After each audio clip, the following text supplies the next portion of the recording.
What if I told you that the biggest obstacle standing between you and your dreams isn't actually an obstacle at all? What if every challenge you face, every setback that knocks you down, every closed door and rejected opportunity is actually an invitation? An invitation to grow, an invitation to discover strengths you never knew you had, an invitation to become someone extraordinary. Right now, as you listen to these words, you're standing at the threshold of a profound transformation. You're about to learn a skill that will fundamentally change how you experience reality itself. This isn't about positive thinking or pretending problems don't exist. This is about rewiring your brain's most fundamental pattern, how it perceives the world around you. Let me share something with you. Every successful person you admire, every breakthrough that changed history, every remarkable achievement that inspires you started with someone facing what looked like an impossible obstacle. The difference between those who gave up and those who broke through wasn't talent, luck, or circumstances. It was perception. It was the ability to look at the same obstacle everyone else saw as a wall and recognize it as a doorway. Today, you're going to learn how to develop that ability. Welcome to the Perception Shift Protocol. Chapter 1: The Invisible Prison of Fixed Perception. Think about the last time you faced a serious challenge. Maybe you lost your job. Maybe a relationship ended. Maybe a business venture failed. Maybe you received criticism that stung. What was your first reaction? For most people, the immediate response is some variation of, "This is bad, this is wrong, this shouldn't be happening." The mind instantly categorizes the experience as negative, threatening, something to be avoided or escaped. Your body responds with stress hormones. Your thoughts spiral into worry about consequences. Your emotions sink into frustration, anger, or despair. But here's what's fascinating. None of those reactions have anything to do with the actual event. They're entirely about how your brain interpreted the event. Let me prove this to you with a simple truth. The exact same circumstance that devastates one person launches another person toward their greatest success. The exact same rejection that crushes someone's spirit becomes someone else's motivation to prove the world wrong. The exact same failure that makes one entrepreneur quit becomes another entrepreneur's most valuable education. The event is the same. The outcome is different. Why? Because of perception. Your brain has been trained since childhood to perceive the world in a particular way. When you were young, you learned to categorize experiences as good or bad, safe or dangerous, wanted or unwanted. These categories became automatic. They became invisible. They became your reality. But they're not reality. They're interpretation. Right now, your brain is running on perception patterns that were installed years ago, often by people who meant well, but didn't understand the power of perspective. Your teachers, parents, friends, and society gave you a lens through which to view the world, and you've been looking through that lens ever since, never questioning whether it's the right lens, never wondering if there might be a better way to see. This invisible lens is shaping every moment of your life. It determines which opportunities you notice and which ones you miss. It decides which challenges you accept and which ones you avoid. It creates the story you tell yourself about who you are and what's possible for you. The lens is powerful because it's automatic. You don't consciously choose it. It runs in the background of your mind, interpreting reality before you're even aware you're interpreting. A person criticizes you, and before you can think, your lens has already decided, this is an attack. I need to defend myself. A door closes, and your lens instantly declares, this is a setback. My plans are ruined. But what if your lens is wrong? What if the criticism is actually valuable feedback that could improve your work? What if the closed door is protecting you from a path that would have wasted years of your life? What if your lens is systematically filtering out opportunities while highlighting obstacles?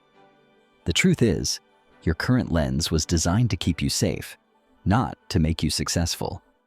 It was designed to help you survive, not to help you thrive. It's a prehistoric tool trying to navigate a modern world, and it's holding you back. Think about our ancestors tens of thousands of years ago. Their survival depended on quickly identifying threats. The person who saw a shadow and thought, "That might be a predator? I should be careful," survived longer than the person who saw the same shadow and thought, "That might be an opportunity to explore something new." Natural selection favored cautious, threat-focused perception. Your brain inherited that threat-focused wiring. It's called negativity bias, and it means your mind naturally pays more attention to potential problems than potential opportunities.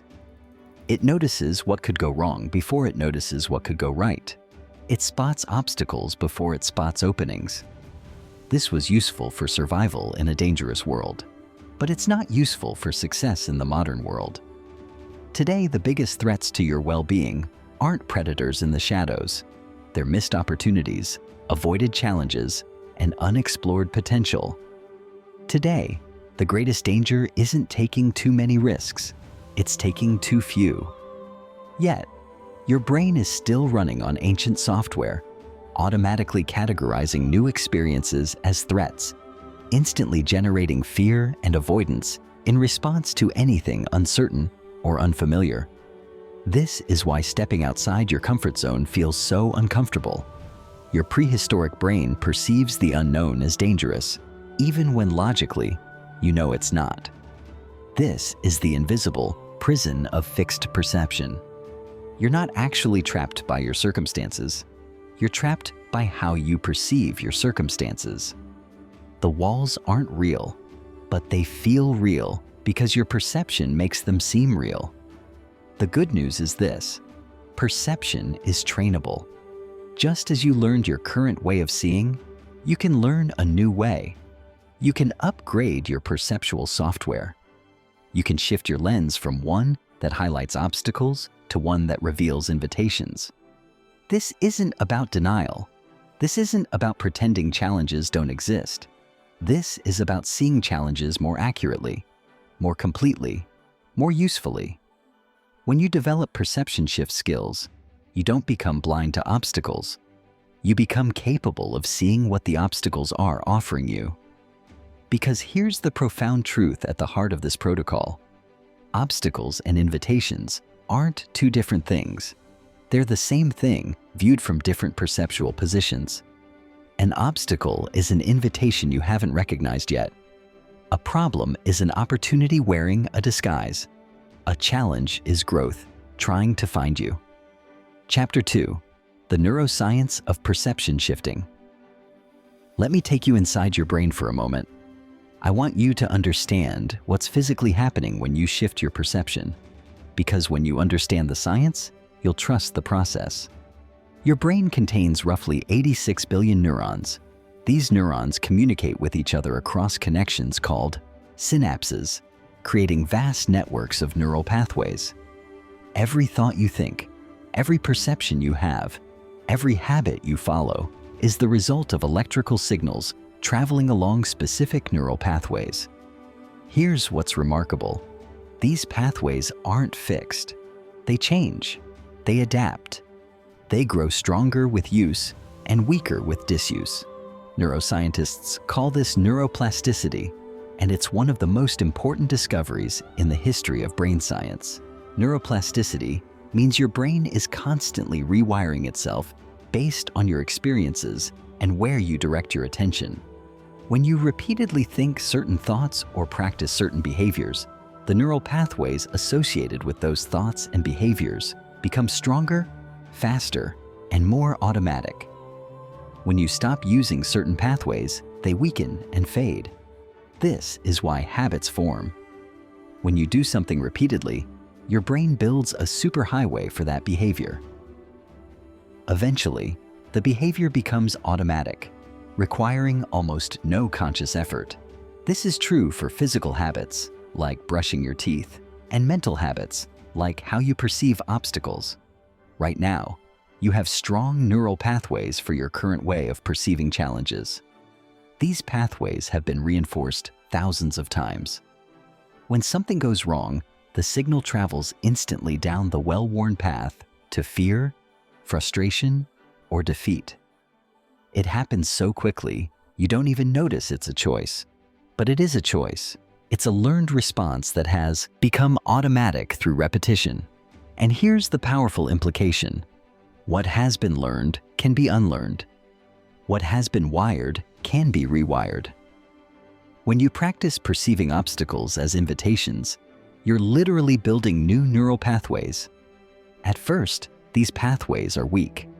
The new thought pattern requires conscious effort. It feels unnatural, like trying to write with your non-dominant hand. Your brain wants to use the old, familiar pathway because it's easier and faster. But every time you consciously choose the new perception, you strengthen the new pathway. Every time you catch yourself defaulting to the old perception and deliberately shift to the new one, you're training your brain. You're teaching it a new pattern. With practice, something amazing happens. The new pathway becomes stronger. The shift becomes easier. Eventually, the new perception becomes automatic.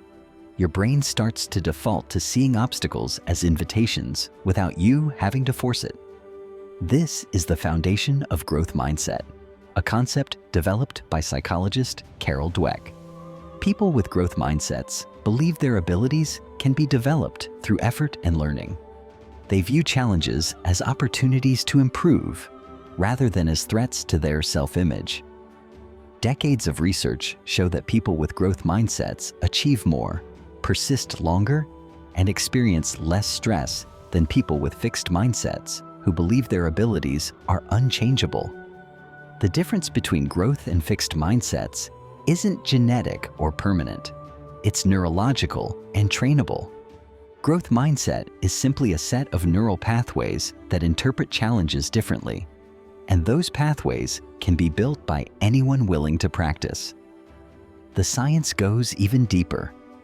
Brain imaging studies show that when people with growth mindsets encounter difficulties, their brains show increased activity in regions associated with attention and cognitive control. They literally pay more attention to challenges and engage more deeply with problem solving. Their brains treat obstacles as interesting puzzles to solve, rather than as threats to avoid. Meanwhile, people with fixed mindsets show increased activity in brain regions associated with negative emotion and reduced activity in areas related to attention and learning. When they encounter challenges, their brains essentially tune out, focusing on self-protection rather than growth. Here's what this means for you. Your brain's response to obstacles isn't fixed. It's a trained response, and it can be retrained. Studies on neuroplasticity show that significant brain changes can occur in as little as 8 weeks of consistent practice. Meditation studies, for example, have found that participants who practice mindfulness for just 30 minutes daily show measurable increases in gray matter density in regions associated with attention, emotional regulation, and perspective taking after only 2 months. The same principles apply to perception shifting. When you consistently practice reframing obstacles as invitations, your brain physically changes. The neural pathways for threat detection weaken. The pathways for opportunity recognition strengthen. Your default response to challenges transforms. But there's another crucial piece of neuroscience you need to understand: the role of attention. Your brain can only consciously process a tiny fraction of the information your senses take in each moment. Right now, your eyes are seeing thousands of details, your ears are hearing dozens of sounds, your skin is feeling countless sensations. But you're only consciously aware of a small subset of all that information. How does your brain decide what to pay attention to? It follows your expectations. It notices what you've trained it to notice. If you've trained your brain to look for threats, it will find them everywhere. If you've trained it to look for opportunities, it will find those instead. This is called perceptual attention, and it's incredibly powerful. Two people can be in the exact same environment and have completely different experiences because their attention is focused on different things. Imagine two people starting a new business. They both face the same challenges: limited resources, uncertain markets, steep learning curves. But one person's attention is focused on the obstacles. They notice every setback, every difficulty, every reason it might not work. The other person's attention is focused on the opportunities. They notice every potential solution, every lesson learned, every sign of progress. Same situation, different attention, different experience, different outcome. When you practice the perception shift protocol, you're training your attention. You're teaching your brain to automatically notice invitations hidden within obstacles. You're programming your mental spotlight to illuminate opportunities that were always there, but that you were looking right past.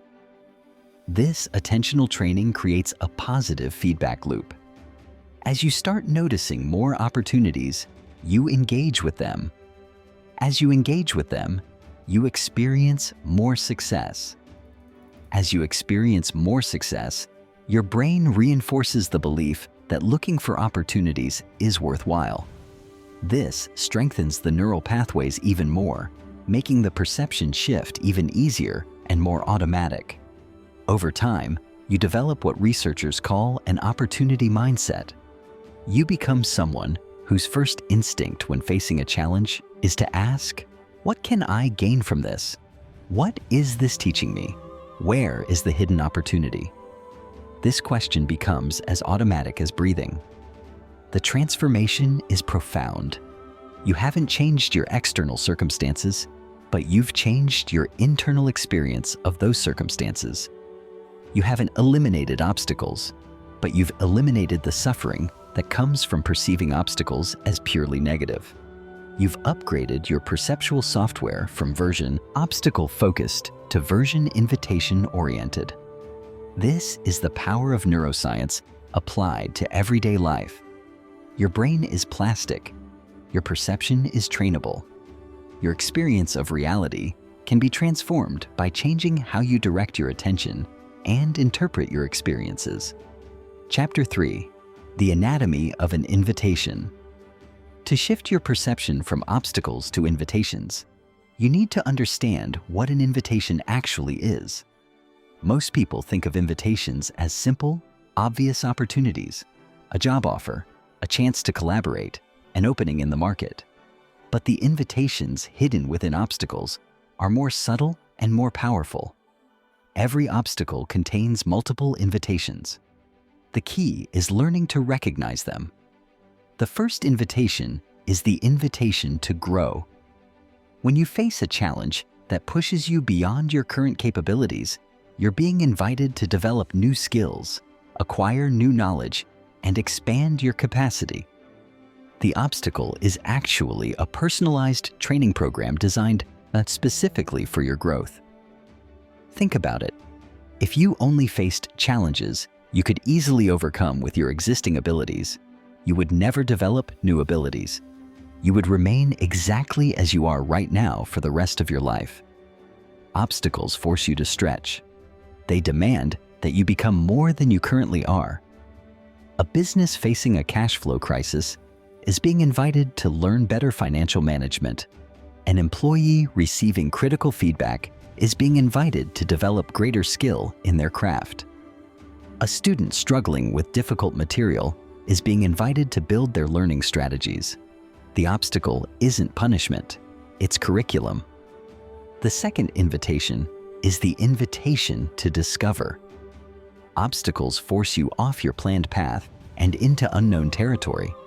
They break your routines and assumptions. This disruption is uncomfortable, but it's also revealing. It shows you aspects of yourself, your situation, and the world that you couldn't see while traveling the familiar road. Some of history's greatest discoveries happened because someone encountered an obstacle that forced them to look in a new direction. Penicillin was discovered when Alexander Fleming returned from vacation to find contaminated bacterial cultures, an obstacle that seemed like ruined research. Instead of simply discarding them, he investigated the contamination and discovered that it had killed the bacteria, leading to the development of antibiotics that have saved countless millions of lives. Your obstacles are showing you things you need to see. They're pointing your attention to problems you need to solve, questions you need to ask, and options you need to consider. Without the obstacle, you would never have looked in that direction. The third invitation is the invitation to innovate. Obstacles create constraints, and constraints fuel creativity. When you can't use the obvious solution because an obstacle blocks it, you're forced to find a novel approach. This is where breakthrough ideas emerge. Business history is filled with innovations born from obstacles. Netflix was created because its founder got frustrated with late fees from video rental stores. Airbnb was born because the founders couldn't afford their rent and decided to rent out air mattresses in their apartment. Twitter emerged from a failed podcasting company when the team had to pivot to survive. The obstacle forced innovation. Without the constraint, the breakthrough wouldn't have happened. Your obstacles are laboratories for creativity. The fourth invitation is the invitation to strengthen. Just as physical muscles grow stronger when you lift heavy weights, your mental and emotional resilience grows stronger when you overcome difficulties. Every obstacle you work through increases your capacity to handle future challenges. This is the principle behind post-traumatic growth, a phenomenon where people who experience severe adversity often report becoming stronger, more resilient, and more appreciative of life as a result. Research shows that up to 89% of trauma survivors report at least some aspect of post-traumatic growth. The obstacle isn't trying to break you, it's trying to strengthen you. It's resistance training for your character. The fifth invitation is the invitation to redirect. Sometimes what looks like an obstacle blocking your path is actually course correction guiding you toward a better path. The job you didn't get might have been a toxic workplace. The relationship that ended might have been limiting your growth. The business that failed might have been preventing you from discovering your true calling. Steve Jobs was fired from Apple, the company he founded. At the time, it seemed like a devastating obstacle, a humiliating failure. But Jobs later said that being fired from Apple was the best thing that could have happened to him. It freed him to explore new ideas, leading him to found Next and Pixar, which eventually led to his triumphant return to Apple and the creation of revolutionary products like the iPhone. The obstacle wasn't blocking his path. It was redirecting him to a better path that he couldn't see while he was stuck in his original trajectory. The sixth invitation is the invitation to connect. Obstacles humble us. They remind us that we don't have all the answers, that we need help, that we're part of something larger than ourselves. This humility opens us to connection, collaboration, and community in ways that success sometimes doesn't. Many of the strongest relationships in life are forged through shared struggle. When you face an obstacle and reach out for support, you create bonds of trust and mutual respect. When you help someone else with their obstacle, you build meaningful connection. Obstacles create opportunities for human connection that wouldn't exist otherwise. The seventh invitation is the invitation to clarify. Obstacles force you to question your assumptions, examine your goals, and get honest about what really matters to you. They strip away the superficial and reveal what's essential. A health crisis invites you to clarify your priorities about how you're spending your time and energy. A financial setback invites you to clarify your values about money and success. A relationship conflict invites you to clarify your needs and boundaries. The obstacle cuts through the noise and forces clarity. These 7 invitations are always present within every obstacle. Sometimes you'll accept all 7. Sometimes you'll only accept 1 or 2. But they're always there, waiting for you to recognize them. The key is learning to ask the right questions when you encounter an obstacle. Instead of asking, "Why is this happening to me?" ask, "What is this inviting me to learn, discover, or become?" Instead of asking, "How do I get rid of this problem?" ask, "How can I use this problem to grow stronger or create something better?" These questions shift your attention from what's being taken away to what's being offered. They transform your relationship with the obstacle from adversarial to collaborative. The obstacle is no longer your enemy. It's your teacher, your guide, your opportunity. This doesn't mean obstacles aren't real or that they don't cause genuine difficulty. Pain is real. Loss is real. Failure is real. But suffering is optional. Suffering is the story you tell about the pain, the meaning you assign to the loss, the interpretation you give to the failure. When you learn to see the invitations within obstacles, you reduce suffering while accepting the reality of difficulty. You acknowledge that yes, this is hard, and yes, this is also useful. Both things can be true at once. Chapter 4. The Stoic Training Ground.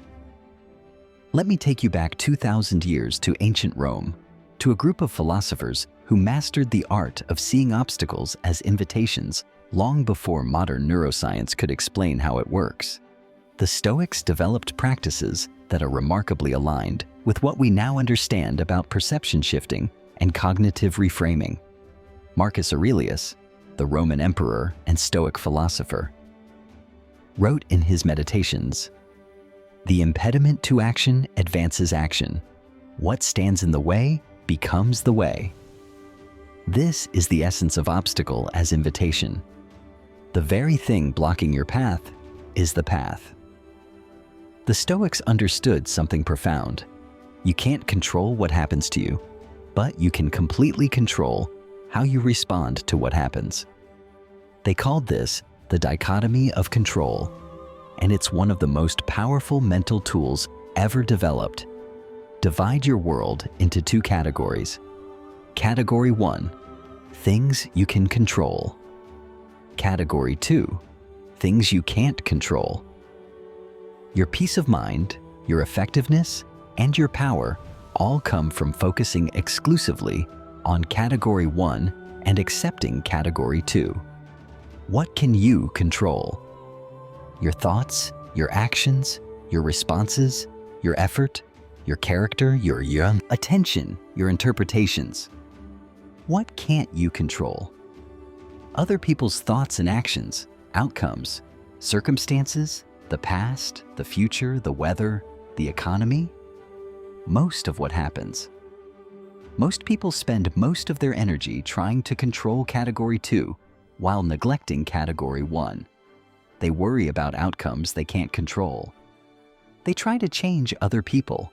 They ruminate about the past or catastrophize about the future.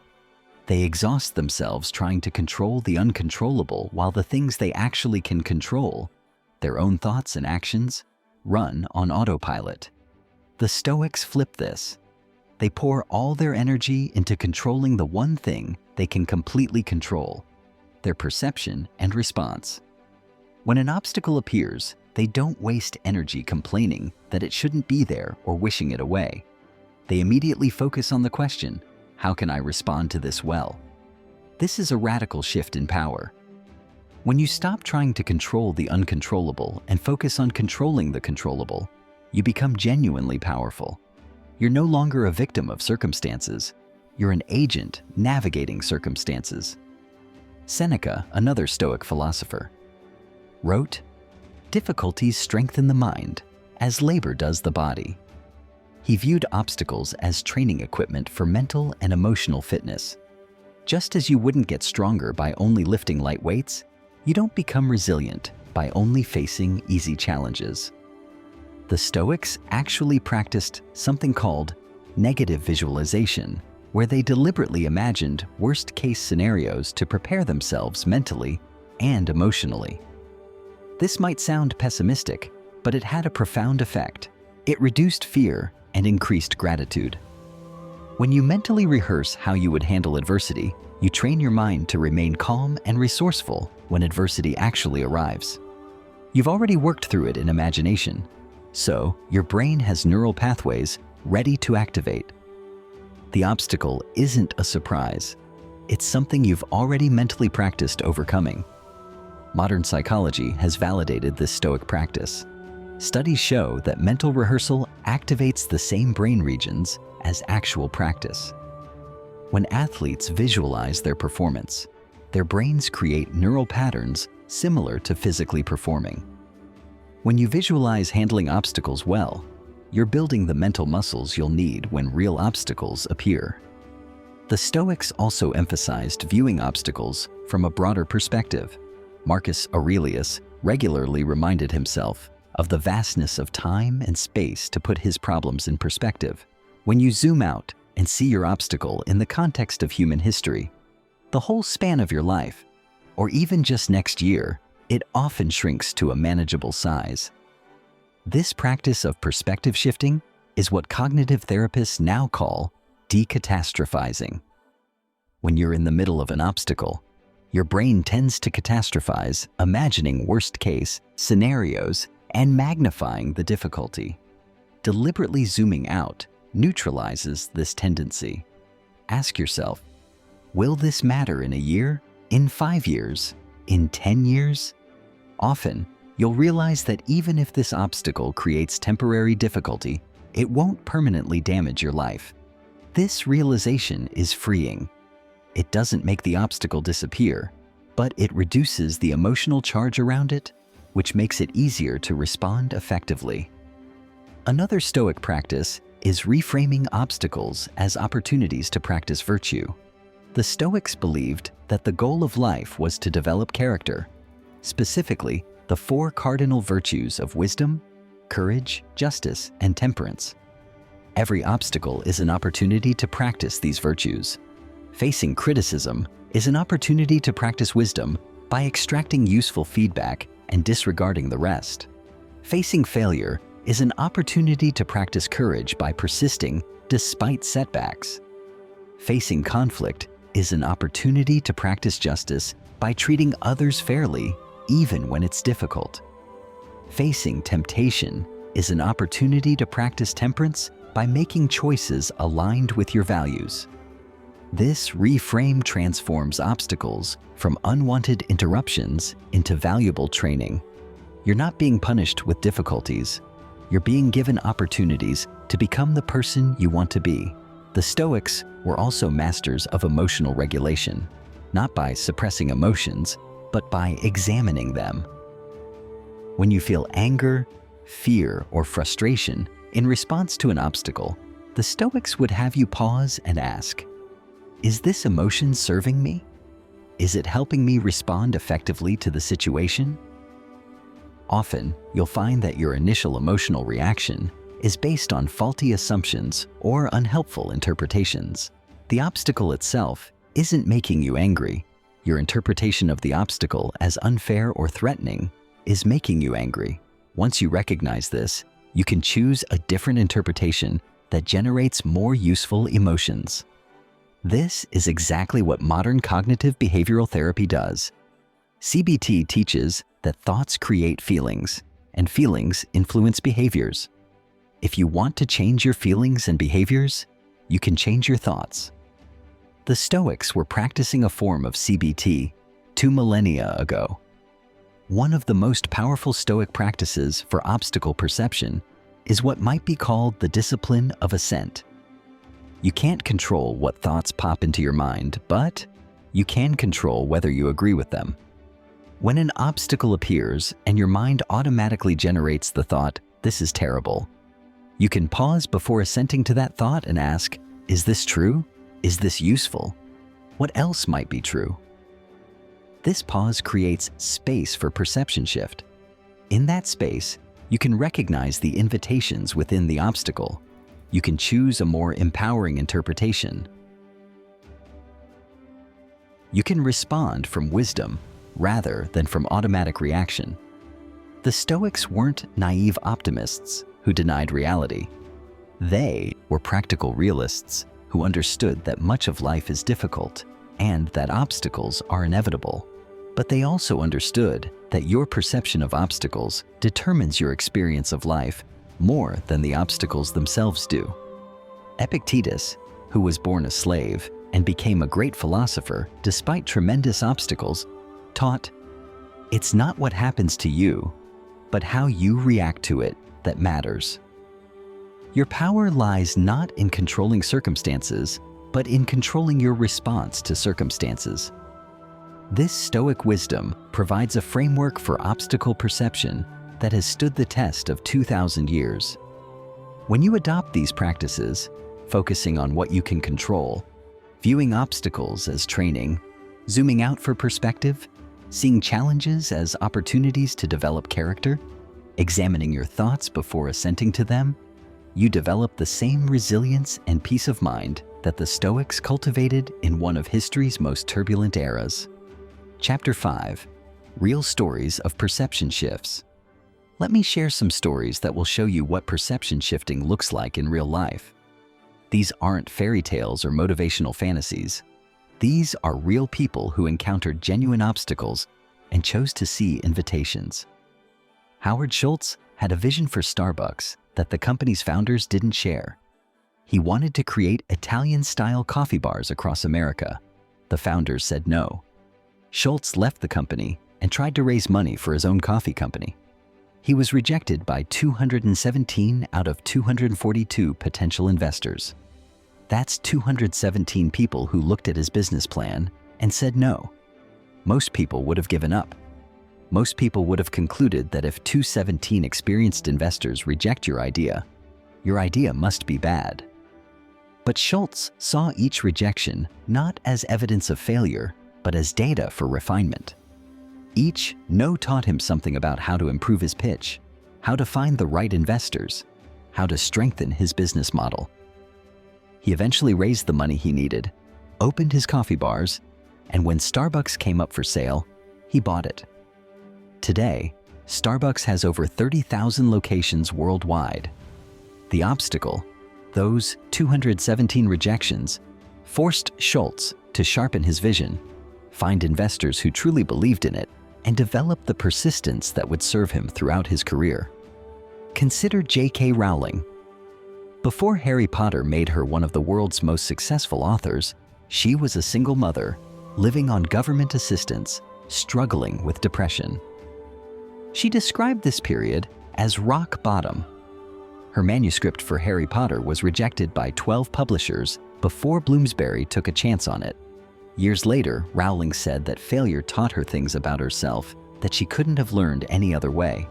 It stripped away everything inessential and forced her to focus completely on the one thing she truly cared about: writing stories. The obstacle of rejection and poverty became the invitation to discover her true strength and commitment. Thomas Edison faced massive obstacles in developing the light bulb. He tested thousands of materials before finding one that worked. When asked about his failures, he famously said, "I have not failed. I've just found 10,000 ways that won't work." He didn't see obstacles, he saw data. Each failed experiment was an invitation to learn something new and move closer to the solution. This perception shift turned Edison into one of the most prolific inventors in history. He held over 1,000 patents. That's 1,000 times he turned what others would call failure into useful learning. Let's talk about Oprah Winfrey. She was fired from her job as a television news anchor because, her boss said, she was unfit for television news. That obstacle redirected her toward talk shows, where her empathetic and conversational style was perfect.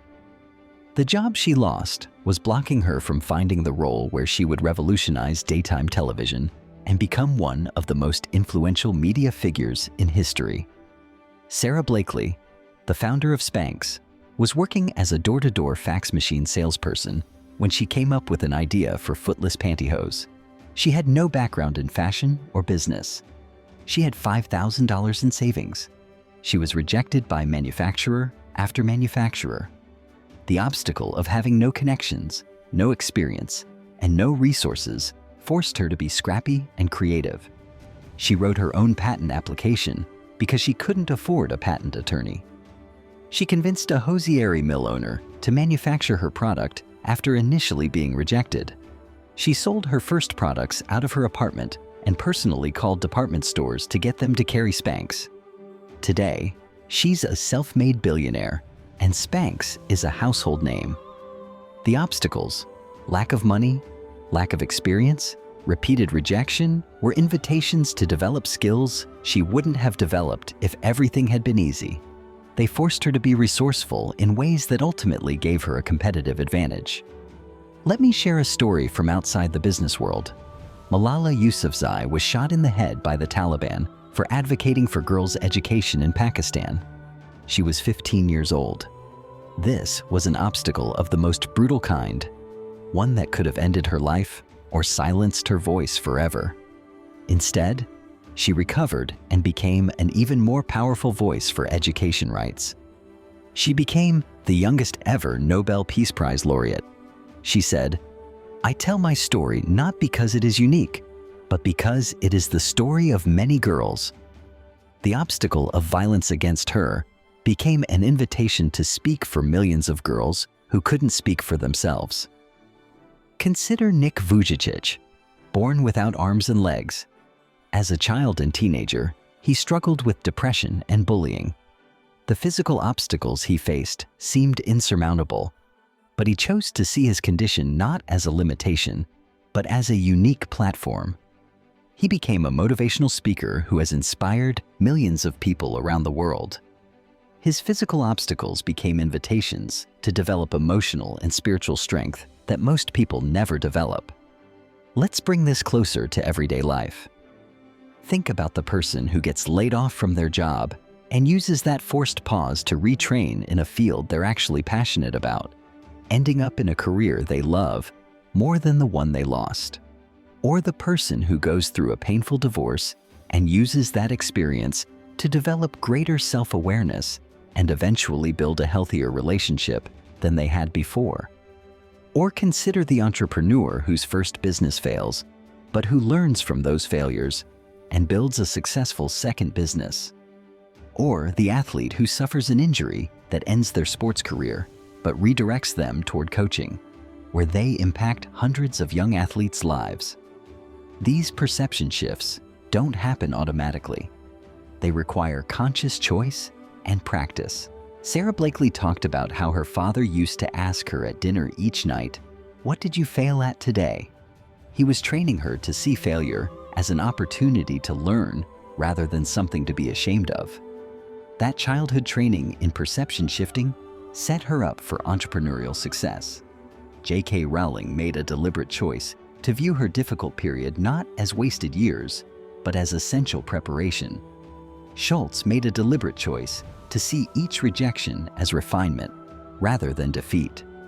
Edison made a deliberate choice to see each failed experiment as valuable data rather than wasted effort. The obstacles in these stories didn't magically transform into opportunities. The people facing them chose to look for the invitations. They asked different questions. They directed their attention toward what could be gained rather than only toward what was being lost.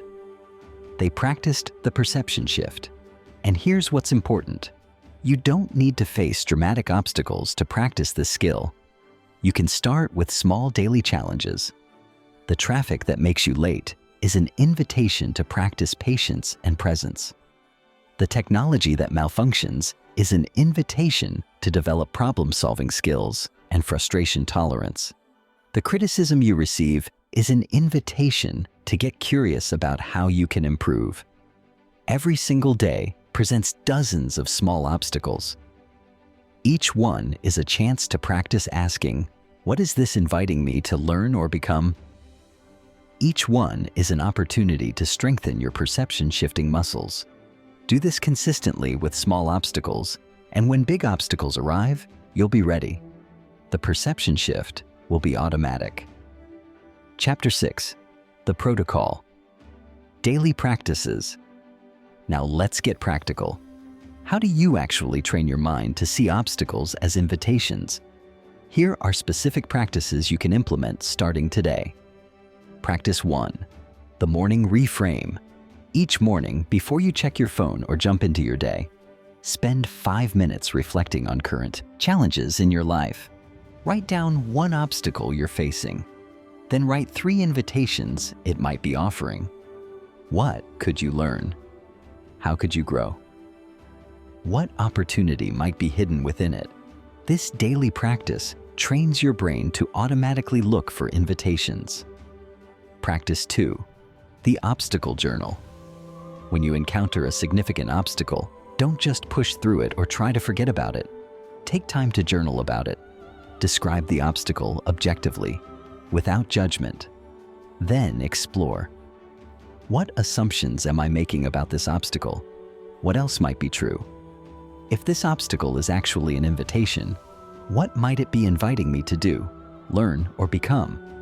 This practice creates distance between you and the obstacle, allowing for clearer thinking. Practice 3. The perspective zoom. When an obstacle feels overwhelming, practice zooming your perspective in and out. Zoom out. Will this matter in a month, a year, 5 years? How would I advise a friend facing this same obstacle? What would the wisest version of myself see in this situation? Then zoom in. What's one small action I can take right now? What's within my control in this moment? This practice prevents both catastrophizing and paralysis. Practice 4. The gratitude flip. This one is challenging but powerful. For each obstacle you face, find something to be genuinely grateful for about it. Maybe you're grateful that the obstacle is forcing you to develop a skill you'll need later. Maybe you're grateful it happened now, rather than at a worse time. Maybe you're grateful for the people supporting you through it. Maybe you're grateful that it's teaching you what matters most. This isn't about pretending the obstacle is good. It's about training your mind to find something valuable, even in difficulty. Practice 5. The language shift. Pay attention to the language you use to describe obstacles. Replace "I have to" with "I get to." Replace "this is terrible" with "this is difficult and also teaching me something." Replace "why is this happening to me" with "what is this showing me or teaching me?" Small language shifts create significant perception shifts because language shapes thought. Practice 6. The obstacle as teacher. When facing a challenge, personify it. Imagine the obstacle is a wise teacher who has something important to teach you. What might the teacher be trying to teach? What lesson are you supposed to learn here? This practice helps you step back from reactive mode and into receptive learning mode. Practice 7. The pre-mortem and post-mortem. Before starting any significant project or goal, do a pre-mortem. Imagine the project has failed. Write down all the reasons why it might have failed. This isn't pessimism, it's preparation. It helps you anticipate obstacles and plan for them. Then, when obstacles do appear, you're not surprised. You're executing your plan. After completing a project or working through an obstacle, do a post-mortem. What worked? What didn't? What did you learn? This converts every experience into education. Practice 8. The opposite advice.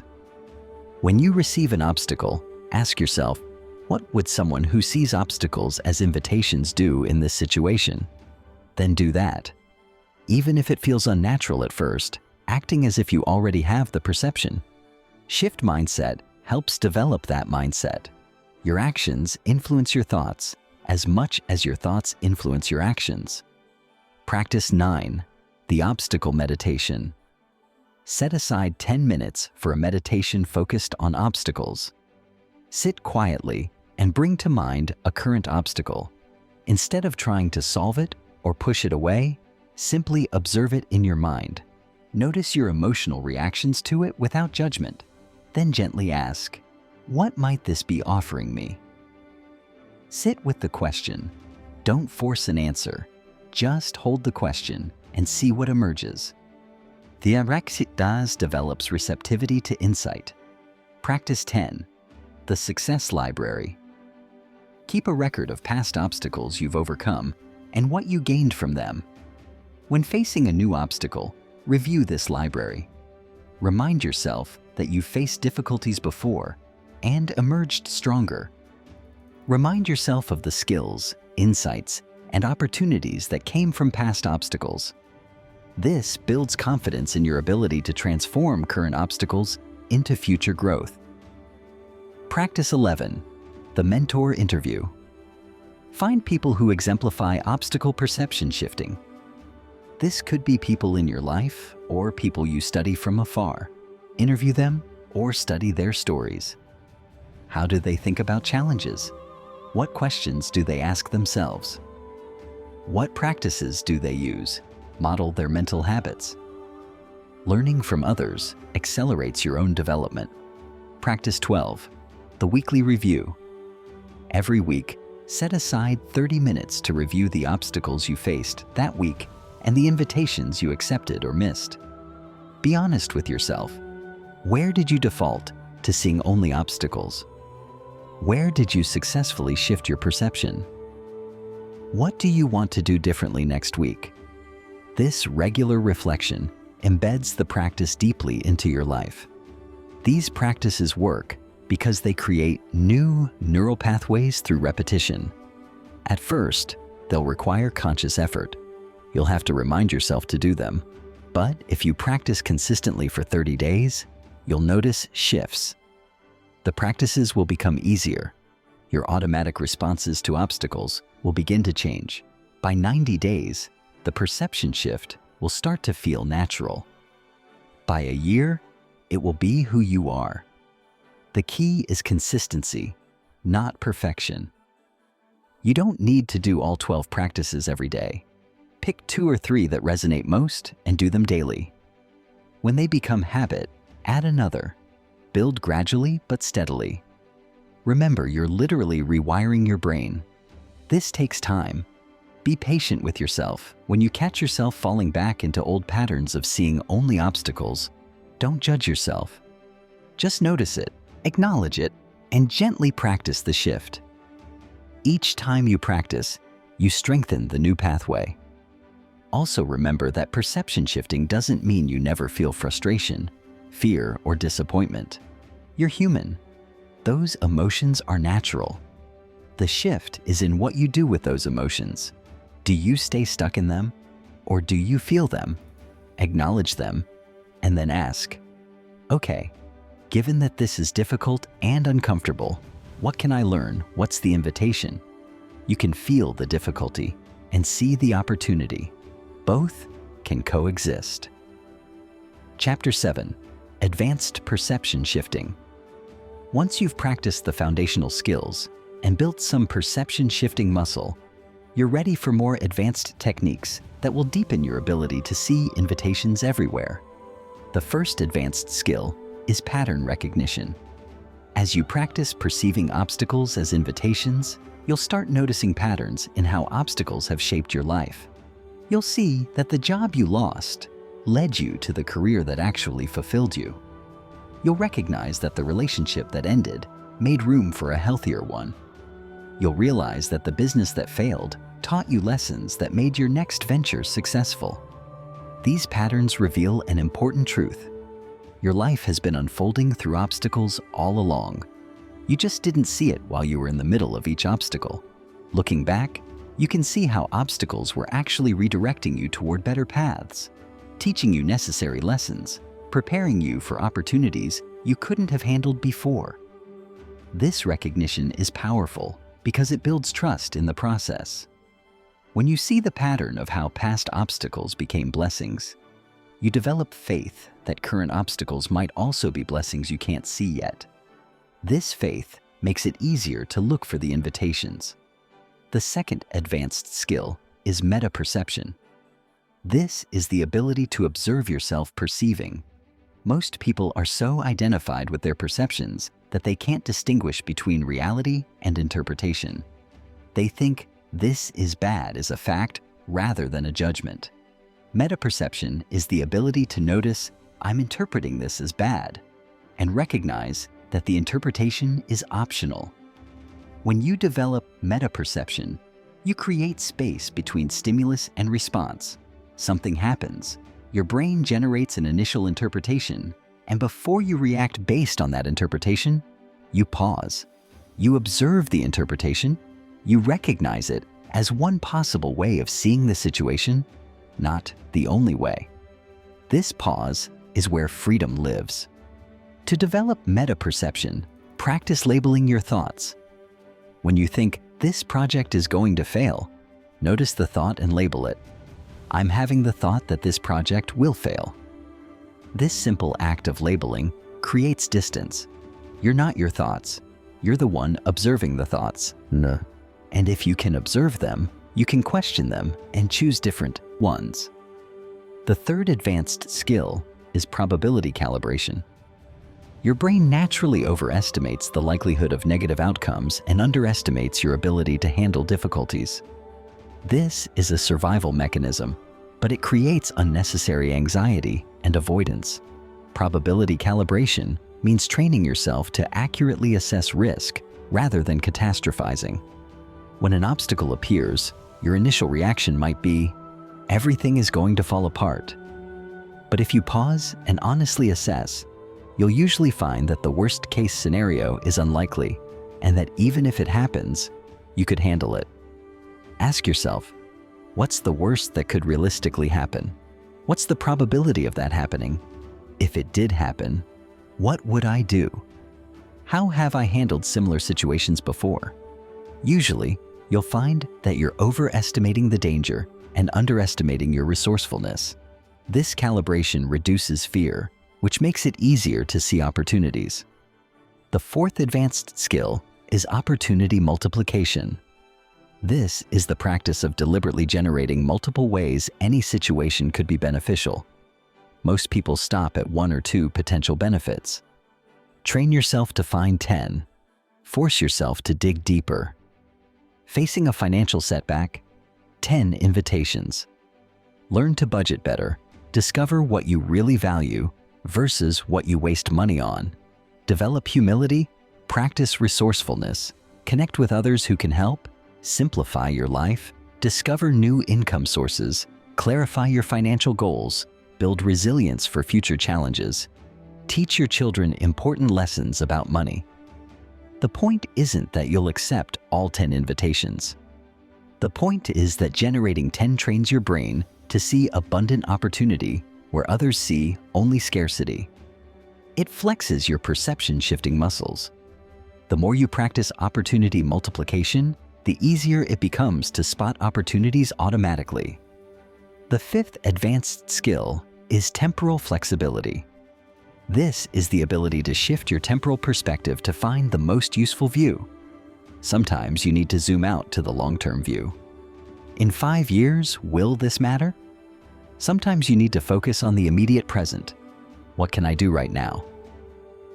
Sometimes you need to look back at past overcoming. How have I handled situations like this before? Different temporal perspectives are useful for different types of obstacles. Zooming to the long term helps with things that feel catastrophic in the moment, but probably won't matter much over time. Focusing on the present helps when you're overwhelmed by the scope of a challenge and need to just take one step. Looking back at past successes helps when you're doubting your capability. Train yourself to fluidly shift between temporal perspectives based on what you need. This flexibility prevents you from getting stuck in any one unhelpful view. The sixth advanced skill is emotional alchemy. This is the ability to transform negative emotions into fuel for positive action. Instead of trying to suppress or avoid difficult emotions like anger, fear, or frustration, you learn to channel them. Anger about injustice can become fuel for fighting for positive change. Fear about potential loss can become fuel for taking protective action. Frustration with current limitations can become fuel for innovative problem solving. The emotion itself isn't the problem. Letting it control you without directing it is the problem. When you feel a strong negative emotion in response to an obstacle, pause before reacting. Feel the emotion fully, acknowledge it. Then ask, how can I use this energy constructively? What action does this emotion make me want to take? Is there a productive version of that action? This transforms emotional energy from destructive to constructive. The seventh advanced skill is paradox holding. Many obstacles present apparent contradictions or paradoxes. The key is learning to hold both sides of the paradox without needing to resolve the tension immediately. Yes, this is difficult, and yes, this is also an opportunity. Yes, this is causing pain, and yes, something valuable might emerge from it. Yes, I don't want this to be happening, and yes, I'm going to work with it anyway. Yes, I'm afraid, and yes, I'm moving forward. Most people want to collapse the paradox, to insist that something is either all bad or all good. But reality is more complex. Holding paradox means accepting that difficulty and opportunity can coexist, that loss and growth can happen simultaneously, that an obstacle can be both unwanted and ultimately valuable.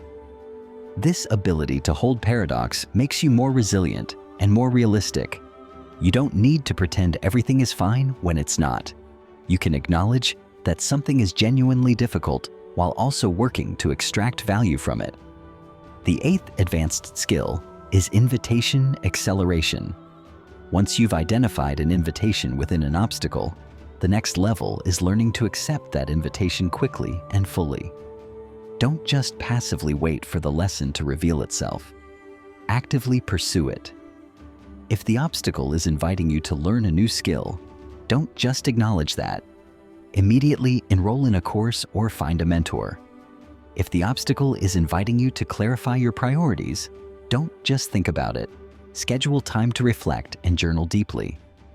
If the obstacle is inviting you to strengthen a relationship, don't wait. Reach out today. The faster you accept invitations, the faster you grow.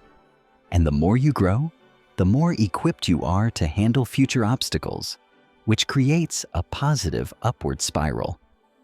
Chapter 8. Obstacles as invitations in different life domains. Let's explore how perception shifting applies specifically to common obstacles in different areas of life. Understanding these domain-specific applications will help you apply the principle more effectively. In career and business, obstacles often appear as rejection, failure, competition, or setbacks.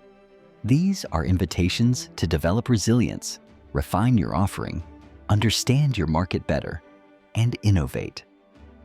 Every no from a potential customer teaches you something about your product or pitch. Every failed project teaches you about planning, execution, or team dynamics. Every competitor forces you to sharpen your unique value. Many of the world's most successful businesses were built by people who faced massive obstacles. Howard Schultz, with his 217 rejections. Sarah Blakely with her $5,000 and no connections. Jeff Bezos with multiple failed initiatives at Amazon. These weren't lucky people who avoided obstacles. These were people who saw obstacles as data, as training, as invitations to get better. When facing career obstacles, ask yourself, what is this teaching me about my strengths and weaknesses? What is this revealing about the market or industry? What skills is this challenging me to develop? How is this forcing me to innovate or differentiate? What would make this obstacle worth having gone through? In relationships, obstacles often appear as conflict, misunderstanding, disappointment, or distance. These are invitations to develop communication skills, emotional intelligence, empathy, and authenticity. Every argument is an invitation to understand your partner or friend more deeply. Every disappointment is an invitation to clarify your needs and expectations. Every period of distance is an invitation to examine whether the relationship is still aligned with who you're becoming. Healthy relationships aren't those without obstacles. They're those where both people treat obstacles as opportunities to deepen understanding and connection. Couples who navigate conflict well become closer through it. Friends who address misunderstandings honestly build stronger trust. When facing relationship obstacles, ask yourself, what is this conflict teaching me about my own needs and triggers? What might the other person need that I'm not seeing? How could working through this make our relationship stronger? What communication skill is this inviting me to develop? How can I show up with more love and understanding while also honoring my own boundaries? In health and fitness, obstacles often appear as injury, illness, plateau, or setback. These are invitations to develop patience, body awareness, sustainable habits, and holistic health. An injury might be inviting you to rest and recover, to address underlying imbalances, to explore new types of movement. A fitness plateau might be inviting you to change your routine, to focus on nutrition or sleep, to set new types of goals. Many people develop their healthiest relationship with their body after facing a health obstacle that forced them to pay attention. The heart attack that becomes the invitation to finally prioritize health. The chronic pain that becomes the invitation to learn about movement and stress. The diagnosis that becomes the invitation to appreciate and care for your body. When facing health obstacles, ask yourself, what is my body trying to tell me? What lifestyle patterns might be contributing to this? How can I care for myself more completely? What aspects of health have I been neglecting? How might this obstacle help me develop a more sustainable approach to well-being? In personal growth and mental health, obstacles often appear as anxiety, depression, self-doubt, or old patterns resurfacing. These are invitations to develop self-awareness, emotional regulation, self-compassion, and healing. That anxiety you feel might be showing you where you're trying to control things you can't control, or where you need to set better boundaries. That self-doubt might be inviting you to examine limiting beliefs you've carried since childhood. Mental health challenges are among the most difficult obstacles people face, but they're also often profound invitations to deeper understanding and healing. Many people report that working through depression or anxiety led them to self-knowledge and emotional skills they never would have developed otherwise. When facing mental health obstacles, ask yourself, what is this feeling trying to show me about my needs or my situation? What old patterns or beliefs might be active right now? What would self-compassion look like in this moment? What support do I need? How might working through this lead to greater wholeness and authenticity? In creative pursuits, obstacles often appear as creative block, criticism, rejection, or self-doubt. These are invitations to deepen your craft, find your authentic voice, develop resilience to feedback, and connect with your creative source. Writer's block might be inviting you to explore new genres, to spend time filling your creative well through reading and living, or to address fears about what you're trying to say. Harsh criticism might be inviting you to separate useful feedback from projection to develop confidence in your vision. Many artists describe their greatest creative breakthroughs coming after or during periods of creative struggle. The obstacle forced them to dig deeper, to question their assumptions about their work, to break through to new levels of expression. When facing creative obstacles, ask yourself, what am I afraid to create or express? What is this block protecting me from? What new direction might be trying to emerge? How could this criticism help me see my work more clearly? What would it mean to trust my creative process even through difficulty? In financial matters, obstacles often appear as debt, loss, scarcity, or missed opportunities.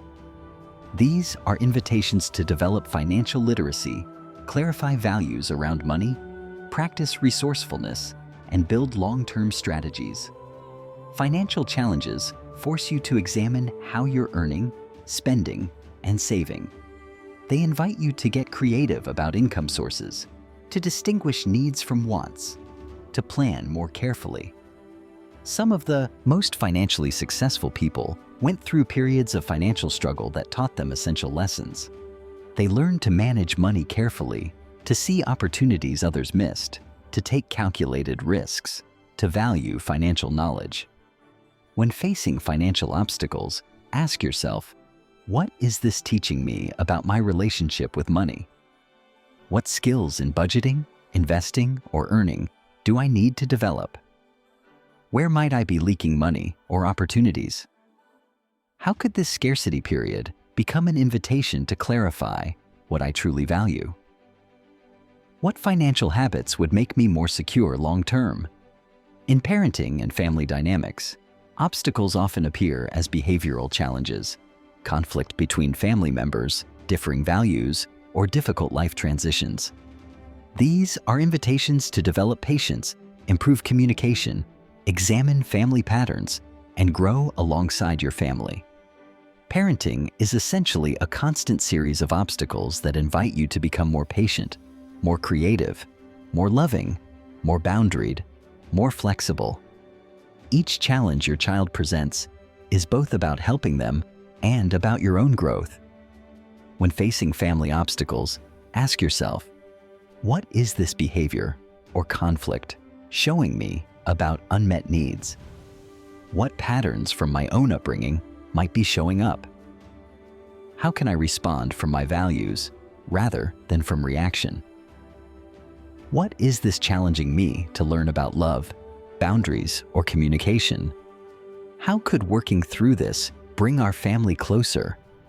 Across all these domains, the fundamental principle is the same. Obstacles aren't interruptions to your growth. They're the curriculum. The challenge isn't something to get past so you can finally grow. The challenge is the growth. Chapter 9. When obstacles feel too heavy. I need to address something important. There will be times when obstacles feel genuinely overwhelming. There will be challenges that bring you to your knees. There will be losses that break your heart. In these moments, talking about obstacles as invitations might feel offensive, dismissive, or impossible. Let me be clear. Perception shifting is not about toxic positivity. It's not about pretending everything is fine when it's not. It's not about suppressing grief, fear, or pain. It's not about immediately jumping to, what's the silver lining, when you're in the middle of genuine suffering. Sometimes you need to sit with the pain. Sometimes you need to grieve. Sometimes you need to rage at the unfairness of it all. These responses are human, natural, and necessary. Perception shifting doesn't skip over these responses, it moves through them. The invitation in major obstacles often isn't immediately visible. Sometimes it takes months or years before you can see how an obstacle changed your life for the better. Sometimes you never see it, and that's okay too. Not every obstacle has an obvious lesson or benefit that makes it worth it. What perception shifting does is prevent you from staying stuck in victim mentality indefinitely. It gives you a tool to move from why is this happening to me to now that this has happened, how do I want to respond? It doesn't deny that something terrible happened. It opens a path forward through what happened. Let me share a framework for working with heavy obstacles. First, acknowledge the weight. Don't minimize it. Don't rush yourself. Say to yourself, this is genuinely difficult. I'm allowed to feel everything I'm feeling about this. Give yourself permission to be in the difficulty without immediately trying to fix it or find the lesson. Second, allow yourself to grieve. If you've experienced loss, whether of a person, a dream, a health, an opportunity, you need to grieve. Grief isn't an obstacle to overcome. It's a process to move through.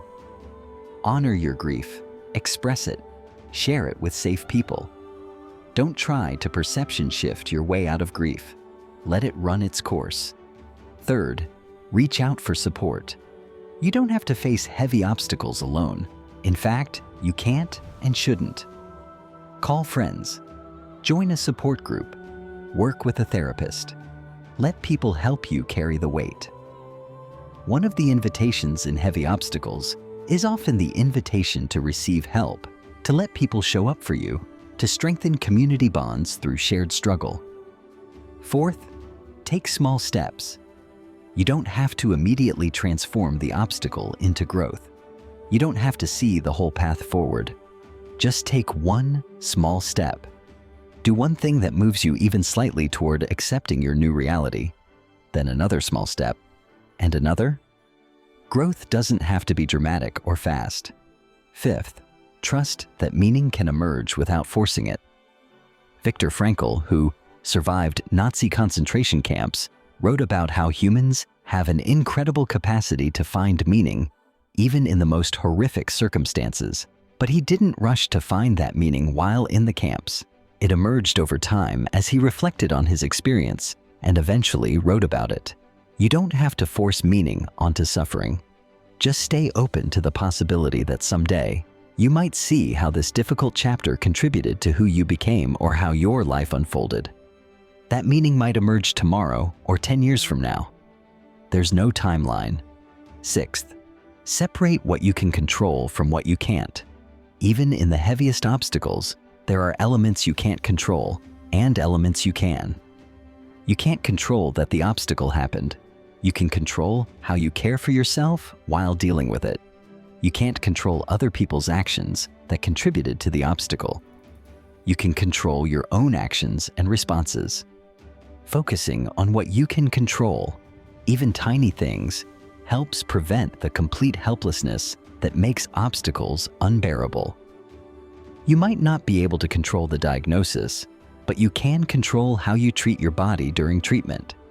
You might not be able to control the loss, but you can control how you honor the person or thing you lost. Seventh, practice radical acceptance. This doesn't mean you like what happened or that you're okay with it. It means you acknowledge the reality of what is. Fighting against reality, this shouldn't have happened, it's not fair, I can't accept this, creates additional suffering on top of the pain that's already present. Radical acceptance says, this has happened. I don't like it, but it is real. I can't change the past. I can only work with what is. This acceptance doesn't mean resignation or giving up. It means stopping the internal war with reality that exhausts you and prevents forward movement. Eighth, watch for glimmers. In the middle of heavy obstacles, there will be small moments of lightness, connection, beauty, or relief. Notice these without diminishing the overall difficulty. You can hold both. This is still really hard, and also, I felt a moment of peace today. These glimmers are important. They remind you that the obstacle, as heavy as it is, isn't all there is. Ninth, remember past resilience. You've faced difficulties before. You've survived 100% of your worst days so far. This doesn't mean the current obstacle isn't uniquely difficult, but it does mean you have evidence of your own capacity to endure. You're stronger than you often give yourself credit for. 10th, give yourself permission for it to be messy.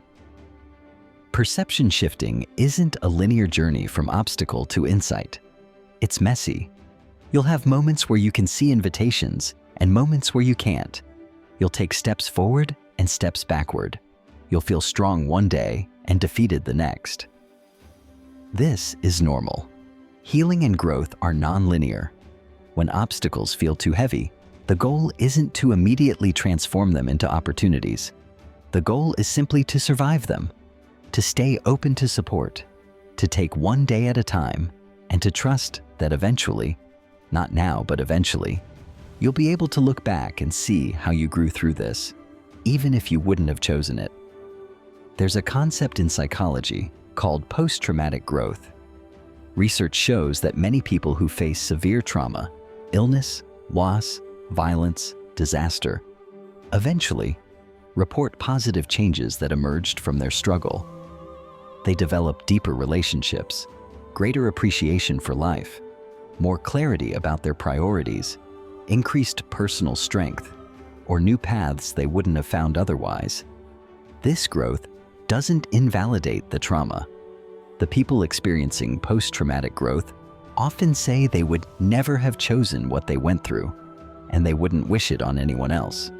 But given that it happened, they were able to eventually find meaning and growth within it.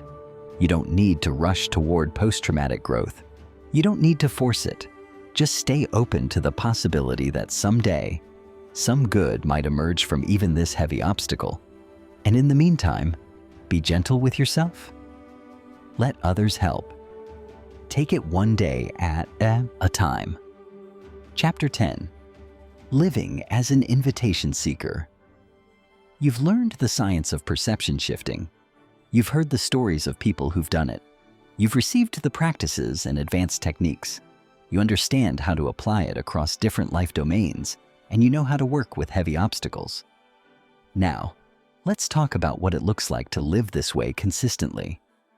Living as an invitation seeker means you've internalized obstacle as invitation to the point where it becomes your automatic response.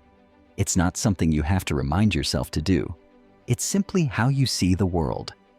This transformation doesn't happen overnight, but it does happen if you practice consistently. One day, you'll notice that when an obstacle appears, your first thought is no longer, "Why is this happening to me?" but rather, "What is this teaching me?" You won't have to force the question. It will arise naturally because you've built such strong neural pathways for it. Living as an invitation seeker changes your entire relationship with life. You become less afraid of failure because you know failure is just feedback and training. You become more willing to take risks because you know that even if things don't work out as planned, you'll gain something valuable. You become more resilient because you've proven to yourself time and again that obstacles lead to growth. You start to notice that you're actually grateful for some of your past obstacles. Not in a toxic positivity way where you pretend they weren't difficult, but in a genuine way where you recognize that those obstacles shaped you into someone you're proud to be. The job loss that redirected you to better work. The failure that taught you essential skills.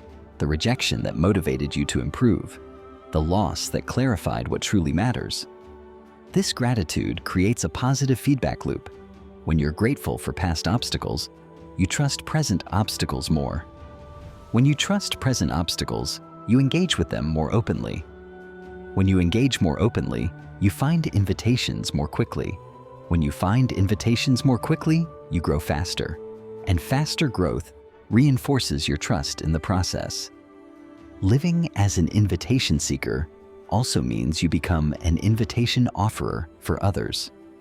When people around you face obstacles, you help them see invitations, not by dismissing their pain or rushing them through their process, but by asking questions that open new perspectives. I know this is really hard. When you're ready, what do you think this situation might be teaching you? Or, I've noticed that your biggest growth has come from your hardest challenges. I wonder what you'll discover through this one. You become a person who inspires others through your resilience and your refusal to be permanently defeated by circumstances. Your life becomes evidence that perception shifting works, that obstacles can indeed become invitations if you're willing to see them that way. But let me be honest, even as an experienced invitation seeker, you'll still have moments of doubt, frustration, and resistance. You'll still face obstacles that knock you down. You'll still have days where everything feels like too much. The difference is that you won't stay stuck there as long. You'll move through difficulty faster because you have tools and practices that work. You'll also develop a different relationship with comfort and discomfort. Most people organize their lives around avoiding discomfort, but invitation seekers understand that discomfort is where growth lives. You won't seek out unnecessary suffering, but you won't avoid all discomfort either. You'll be willing to step into challenges that stretch you because you know the stretch is how you expand. This willingness to embrace productive discomfort gives you a massive advantage in every area of life. While others are avoiding difficult conversations, you're having them and deepening your relationships. While others are staying in safe, unfulfilling jobs, you're taking calculated risks on meaningful work. While others are avoiding failure, You're experimenting, learning, and iterating toward success. Living as an invitation seeker also means you develop a longer time horizon. You stop expecting instant gratification or immediate results. You understand that some invitations take years to fully unfold. The skills you're developing today might not show their value for 5 years. The person you're becoming through current obstacles might not fully emerge until you face future challenges that require exactly who you're becoming. This longer view creates patience and reduces anxiety. You're not in a rush because you know growth compounds over time. You're not panicked about individual setbacks because you see them as data points in a longer trajectory. You're playing a long game, and obstacles are part of the game, not interruptions to it. You also become more intentional about seeking out beneficial obstacles. You don't wait for life to hand you challenges. You choose challenges that will develop you in directions you want to grow. You take on projects slightly above your current skill level. You have difficult conversations before they become crises. You set stretch goals that require you to become more than you currently are. This intentional obstacle seeking might sound crazy to people still in victim mindset, but to invitation seekers, it makes perfect sense. Why wait for random obstacles when you can choose obstacles that serve your growth? Why let life educate you haphazardly when you can design your own curriculum? Finally, living as an invitation seeker means you develop a deep trust in your own resilience and resourcefulness. You've been tested by obstacles enough times to know that you can handle what life brings. You've discovered capabilities you didn't know you had. You've survived things you thought would break you. This knowledge lives in your body as a fundamental confidence. This confidence isn't arrogance or invincibility. You know you're human and vulnerable. You know future obstacles will be difficult, but you also know that you have what it takes to work with whatever comes. You trust yourself, and that trust is one of the greatest gifts obstacle perception shifting can give you. We've covered a lot of ground together in this journey.